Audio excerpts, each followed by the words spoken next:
بسم اللہ الرحمن الرحیم۔ السلام علیکم ورحمۃ اللہ وبرکاتہ۔ میری پیاری روحانی بہنوں، آج ہم رسالہ روحی کے سبق نمبر 20ویں کی طرف بڑھتے ہیں۔ اللہ تعالی ہمیں اس علم پر عمل کی توفیق عطا فرمائے۔ قلب سلیم وہ دل ہے جو اللہ کی طرف پلٹے تو پاکیزہ ہو، اس میں نہ حسد ہو، نہ کینہ ہو، نہ حرص ہو، نہ غیبت ہو، نہ گناہ کی رغبت۔ یہ دل اللہ کے نور سے روشن ہوتا ہے۔ یہی وہ دل ہے جس کو لے کر بندہ اللہ کے حضور کامیاب کھڑا ہو سکتا ہے۔ ارشاد باری تعالیٰ، جس دن نہ مال نفع دے گا نہ اولاد، سوائے اس کے جو اللہ کے پاس پاک دل لے کر آئے گا انشاءاللہ۔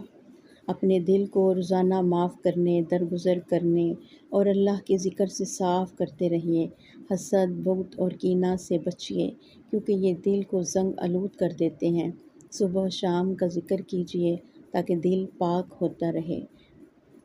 نیت کیجیے، یا اللہ مجھے قلب سلیم عطا فرما دے، ایسا دل جو صرف تیرا ہو جائے، جو تیرے محبوب صلی اللہ علیہ وسلم کے عشق میں سرشار ہو۔ آمین۔ آخری دعا، یا رب ہمارے دلوں کو صاف کر دے۔ یا اللہ ہمیں حسد، بغض اور تکبر سے بچا۔ یا اللہ ہمیں وہ دل عطا کر دے جو صرف تیرا طالب ہو۔ یا اللہ ہمارا ظاہر بھی پاک، باطن بھی پاک اور دل بھی سلیم، قلب سلیم بنا دے۔ آمین یا رب العالمین۔ اللہم صلی علی سیدنا محمد وعلی آل سیدنا محمد وبارک وسلم۔ روزانہ اس کو کم سے کم 100 مرتبہ ضرور پڑھیں۔ اللہ تعالی ہمیں رسالہ روحی کے تمام اسباق کو سیکھنے، سمجھنے اور اپنانے کی توفیق عطا فرمائے۔ آمین یا رب العالمین۔ اگلا سبق انشاءاللہ جلد پیش کیا جائے گا۔ السلام علیکم ورحمۃ اللہ وبرکاتہ۔